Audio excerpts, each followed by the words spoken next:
በዚህ ሁኔታ ላይ በተለይ ደግሞ ተጫዋቹ በሪያል ማድሪድ ቤት የመቆየት ምን አይነት ፍላጎት የለውም። ጉዳዩ አርጀንት ወይም ደግሞ በሰበር ዜና በጣም አንገብጋቢ ሆኖ እየተሰማ የሚገኝ የዝውውር ጉዳይ ከመሆኑ ጋር በተያያዘ ነው። በልጅ የሰጠነው መጨረሻው ነው። ወርክ ኢንቫይሮንመንቱ ያስጠላችኋል።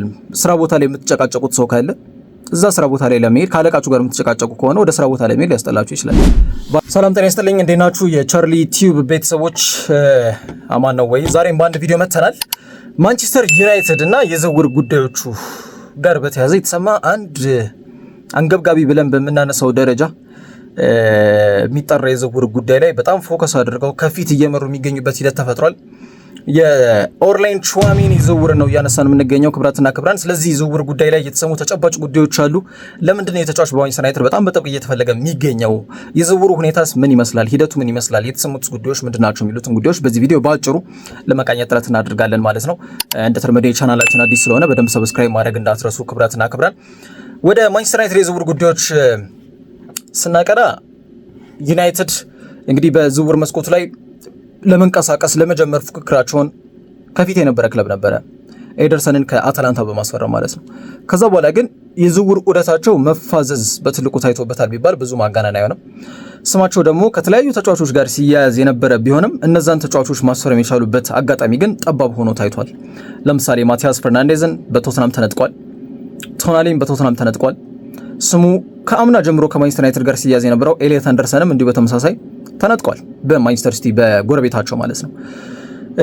ያ ጉዳይ የእግር እሳት ሆኖ እያንገበገባቸው የሚገኘው የማንቸስተር ዩናይትድ ጽኑ ደጋፊዎች ተቃውሟቸውንም ጭምር በማህበራዊ ሚዲያ ላይ ሲያንጸባርቁ እንደነበር የምታስታውሱት ጉዳይ ነው እና በአጠቃላይ ይህ ተጫዋች ከቹዋሜኒ ጋር በተያያዘ ያለው ወቅታዊ ሁኔታም በትልቁ መነጋገር የሆነበት ዋነኛው ጉዳይ የማንቸስተር ዩናይትድ የዝውውር ጉዳዮች ላይ ትኩረት አድርገው የሚሰሩ ልዑኮች የቹዋሜኒ ዝውውር ለማጠናቀቅ ወደ ማድሪድ ማቅናታቸው መሰማቱ ነው። በቃ ትልቁ ሰበር ዜና ሆኖ እየተሰማ የሚገኘው ርዕሰ ጉዳይ ማለት ነው።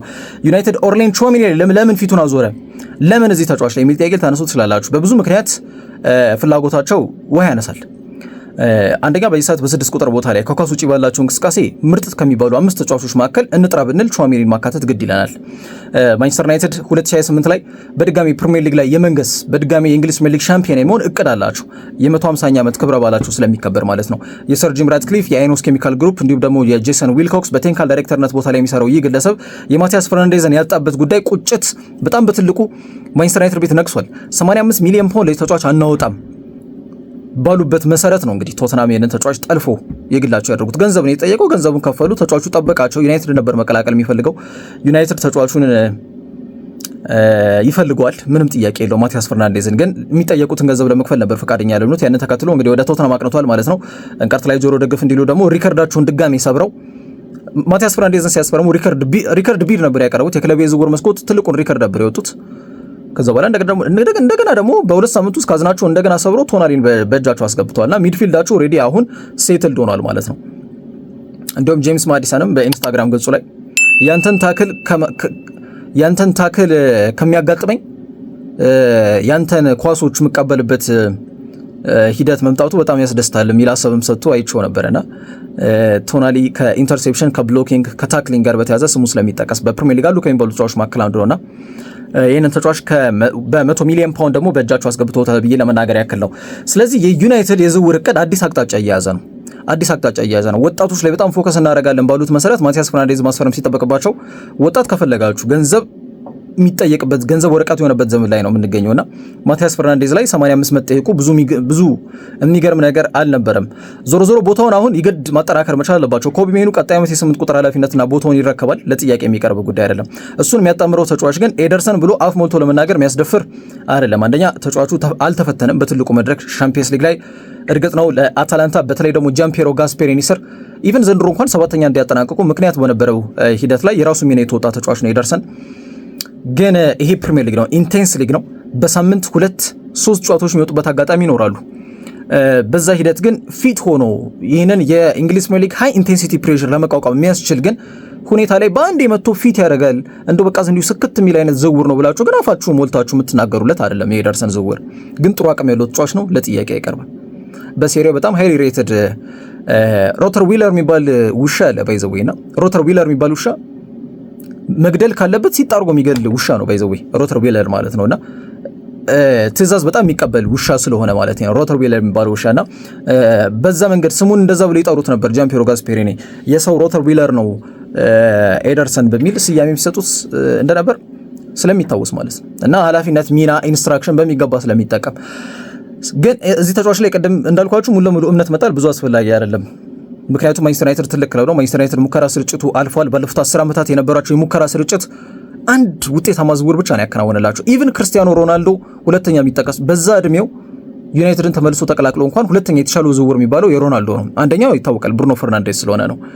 ሌሎቹ ግን ፖግባ ተሞከረ አልሆነም፣ ሳንቾ ተሞከረ አልሆነም፣ አንቶኒ ተሞከረ አልሆነም፣ አሌክሲስ ሳንቼዝ ተሞከረ አልሆነም፣ ሚኪታሪያን ተሞከረ አልሆነም፣ ዝላታን ኢብራሂሞቪች ያን ያክል አይደለም፣ ካቫኒ፣ ሜምፊስ ዴፓይ፣ ስንቱ ዶኒ ቫን ዴ ቤክ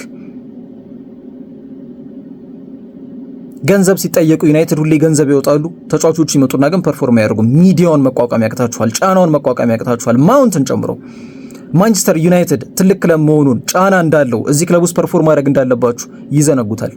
ማጓየር አት ሰም ፖይንት፣ ሉካኩ የምታውቁት ነው።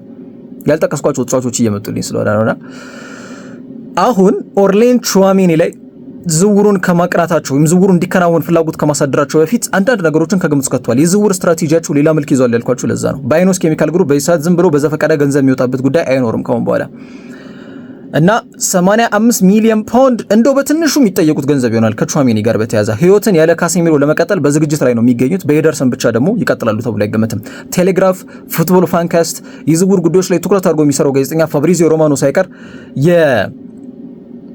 ቹዋሜኒ ጉዳይ በጣም መስመር እንደያዘ ተናግሯል። የዩናይትድ የዝውውር ጉዳዮችን የሚያሳልጡ ደግሞ የዝውውር አካላት ወደ ማድሪድ አቅንቷል። ይህንን ዝውውር ደግሞ ለማጠናቀቅ በቀጣይ ቀናቶች ላይ ጥረት ያደርጋሉ ማለት ነው። ቹዋሜኒ 26 ዓመቱ ላይ ነው የሚገኘው። ካሴሚሮ 2022 ላይ ማድሪድን ለቆ ዩናይትድ 2022 ላይ ማድሪድን ለቆ ማንቸስተር እንደተቀላቀለ ሁሉ በዛ መንገድ እንዲቀኝ በዛ ፕሮሰስ እንዲመጣ አሁንም የማድሪድ ተጫዋችን በማድሪድ ተጫዋች ለመተካት እየሄዱበት ይገኛሉ።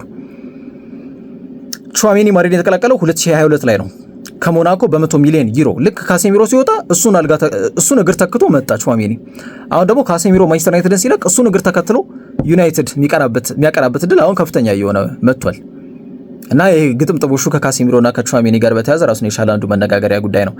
እና ሞናኮን ለቆ 100 ሚሊዮን ዩሮ በጣም የተጋነነ የዝውውር ዋጋ ወጥቶበት ነበር የመጣው። ተጫዋቹ ከክለቡ ጋር ኦልሬዲ እስከ 2028 የሚያቆይ የ6 ዓመት ውል አለው። ሪያል ማድሪድ ሌሎች አዳዲስ አማካኞችን ለማስፈረም እንዲረዳቸው ለምሳሌ ስማቸው ከኤንዞ ፈርናንዴዝና ሌሎች ተጫዋቾች ጋር እየተያዘ ስለሚገኝ ማለት ነው ቹዋሜኒን ለመሸጥ ፈቃደኛ ሊሆኑ ይችላሉ ገንዘቡ ከቀረበ። ግን ነሰሰርሊ አርጀንት ሆነው በጣም ቸኩለው ግን ተጫዋቹን ለመሸጥ አይገደዱም። ለምሳሌ የሚያቀርቡት ቅድመ መስፈርት አለ። ገንዘብ ቁጥር አንዱ ነው።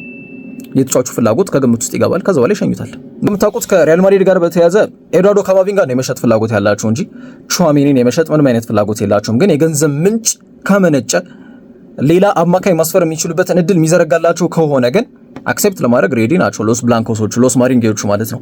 ለሪያል ማድሪድ ለሎስ ብላንኮሶቹ በአጠቃላይ በሁሉም ውድድሮች 164 ጨዋታ አድርጓል። ኦርሌን ቹዋሜኒ 6 ጎል አስቆጥሯል። 10 ለጎል የሚሆኑ ኳሶችን አመቻችቶ አቀብሏል። በቆይታው ላሊጋ፣ ሻምፒየንስ ሊግ፣ ኮፓ ዴል ሬይ፣ አውሮፓ ሱፐር ካፕ፣ የዓለም ክለቦች ዓለም ዋንጫን አሳክቷል። ስኬታማ ጊዜን አሳልፏል።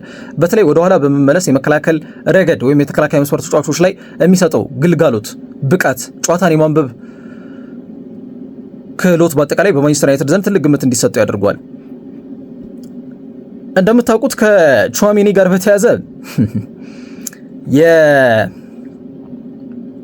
ፌዴሪኮ ቫልቬርዴ ጋር የገቡበት ሰጣ ገባ በጣም በትልቁ ተጠቃሽ ነው። ከዚህ ተጫዋች ጋር መልበሻ ክፍል ውስጥም የዘለቀ ሰጣ ገባ ያዙ ይልቀቁኝ ውስጥ ገብተው እንደነበር የምታውቁት ጉዳይ ነው እና በዚህ ሁኔታ ላይ በተለይ ደግሞ ተጫዋቹ በሪያል ማድሪድ ቤት የመቆየት ምንም አይነት ፍላጎት የለውም። እንደዚህ አይነት የሚጠቁሙ መረጃዎች አሉ። ምክንያቱም የከባቢያዊ አየሩ ነው የሚባለው መልበሻ ክፍል ውስጥ እሱ የነ ኪሊያን ምባፔ ራሱን የቻለ ሁለት ጎራ ላይ እየተባለ ነው። እሱን እኮ ለማስተካከል የመጡት ጆዜ ሞሪኒዮ ማለት ነውና ፕሮባብሊ ግን ከተጫዋቹ ጋር የገባበት ሰጣ ገባ ቡድን አምበል ነው ፌዴሪኮ ቫልቬርዴ ፌቨራይት ተጫዋች ነው በመልበሻ ክፍልም በሉት በደጋፊዎች ዘንድም በሉት እና ትንሽ ምቾት ያልተሰማው ነገር አለ። ከአንድ ሰው ጋር እኮ ትንሽ ስትናቆሩ ወይም ለጸብ የተጋበዘ ጭቅጭቅ ውስጥ ስትገቡ መጨረሻው ነው። ወርክ ኢንቫይሮንመንቱ ያስጠላችኋል። ስራ ቦታ ላይ የምትጨቃጨቁት ሰው ካለ እዛ ስራ ቦታ ላይ ለመሄድ ካለቃችሁ ጋር የምትጨቃጨቁ ከሆነ ወደ ስራ ቦታ ላይ መሄድ ሊያስጠላችሁ ይችላል። ቫልቬርዴ አለቃው አይደለም፣ የቡድን አጋሩ ነው፣ ግን አምበል ነው። ከቹዋሜኒ የተሻለ ተቀባይነትና ክብር ያለው ተጫዋች ነው በሪያል ማድሪድ ቤት። ከዛ አንጻር ብዙ ደስተኛ አይደለም። በቃ አሁን ከዓለም ዋንጫው መልስ ወደ መልበሻ ክፍል ወደ ማድሪድ ባያቀናና ማንቸስተር ዩናይትድ እድሉ ቢመቻችለት በጣም አይጠላም በዚህ ሰዓት ላይ ቹዋሜኒ ማለት ነው። ከ4 ዓመት በፊት ታስታውሳላችሁ እንግሊዝ ብሔራዊ ቡድን ላይ ያስቆጠረው እጅግ በጣም አስገራሚ ጎል እንደነበር ታውቃላችሁ። ከዛ በተጨማሪ ደግሞ ፒላር ነው። በቃ ፒላር ስላችሁ ከኳስ ውጭ በሰዓት አለ የሚባል ተጫዋች እሱ ነው። በተለይ አምና የነበረው ቁጥራዊ መረጃ ጋር በተያያዘ 3.5 ታክሎችን በ90 ደቂቃ ይወርዳል፣ ወይም ደግሞ ኳስን የማስጣል ሂደት ማለት ነው። ወደ 4.4 ኢንተርሴፕሽኖች እንዳሉት ቁጥሮች ይናገራሉ። ኳስን የማቋረጥ ሂደት ማለት ነው። ቦል ሪካቨሪ ላይ አይታማም። ከዛ በተጨማሪ 92% ፓስ አኪሬሲ ሬት አለው፣ ወይም 92% ኳስን የማቀበል ስኬት አለው። ብሩኖ ፈርናንዴዝ ከኳስ ውጭ ያለው የቤት ስራውን መስራት የሚችልለት ተጫዋች እንዳለ ካመነ አምና የነበረውን የማጥቃት እንቅስቃሴ ላይ ብቻ ፎከስ ያደርገው ብሩኖ ፈርናንዴዝ አሲስት ሪካርድ ሰብሯል። ሶ ይህንን ነፃነቱ ለብሩኖ ፈርናንዴዝ እንዲሰጥ ከተፈለገ 6 ቁጥር ተጫዋች የግድ ያስፈልጋልና በብሩኖ የማጥቃት እንቅስቃሴ ላይ ብሩኖ ፈርናንዴዝ ሞር ፈጠራውን ብቻ ፎከስ እንዲያደርግ ከኳስ ውጭ ያለውን የቤት ስራ ደግሞ የ26 ዓመት ፈረንሳይ አማካኝ ቹዋሜኒ እንዲወጣ ለማድረግ ትልቅ የቤት ስራ ይሰጡታል ተብሎ ይገመታል፣ ዝውውሩ የሚሳካ ከሆነ ማለት ነው። በመጪዎቹ ጥቂት ቀናት እንግዲህ ማንቸስተር ዩናይትድ ይህንን ዝውውር ለማከናወን የሚወስዱት እርምጃ በጣም በትልቁ የሚታይ ይሆናል። እንግዲህ ልኡካኖቻቸውን ወደ ማድሪድ ልከዋል ማለት ግን መስመር ያዘ ስለመሆኑ መናገር ትችላላችሁ። ከዛ በተጨማሪ ተጫዋቹም ወደ ማንቸስተር ዩናይትድ የማቅናት ፍላጎትም እንዳለው ነው መረጃዎች የሚጠቁሙት። ቅድም በጠቀስኩት የፌዴሪኮ ቫልቬርዴ ኢንሲደንት ማለት ነው። ከዛ ጋር በተያያዘ ምን ይፈጠራል የሚሉት ርዕሰ ጉዳዮች በጣም በትልቁ ይጠበቃሉ ማለት ነው። ጉዳዩ አርጀንት ወይም ደግሞ በሰበር ዜና በጣም አንገብጋቢ ሆኖ እየተሰማ የሚገኝ የዝውውር ጉዳይ ከመሆኑ ጋር በተያያዘ ነው ከቨሬጅ የሰጠ ነው ጋይስ። ሌሎች ክለቦች ላይ እንደዚህ አይነት ኮንክሪት የሆኑ ድርድሮች ካሉ በርዕሰ ጉዳይ የምንመጣባቸው ይሆናል ማለት ነው። የማንቸስተር ዩናይትድ የድህረ ካሴሚሮ ፕሮጀክት ዋናው ተዋናይ ቹዋሜኒ ዝውውርን ያከናውናሉ የሚሉት ጉዳዮች የሚጠበቅ ይሆናል ማለት ነው። ቻናሉን ላይክ፣ ሰብስክራይብ በማድረግ እንግዲህ ለብዙዎች እንዲደርስ እንግዲህ አደራ እላለሁ። በዚህ አጋጣሚ አዲስ ቻናል ነው ገና ትናንትና የከፈት ነው።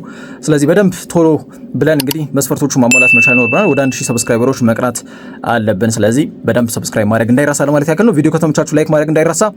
ይመቻችሁ።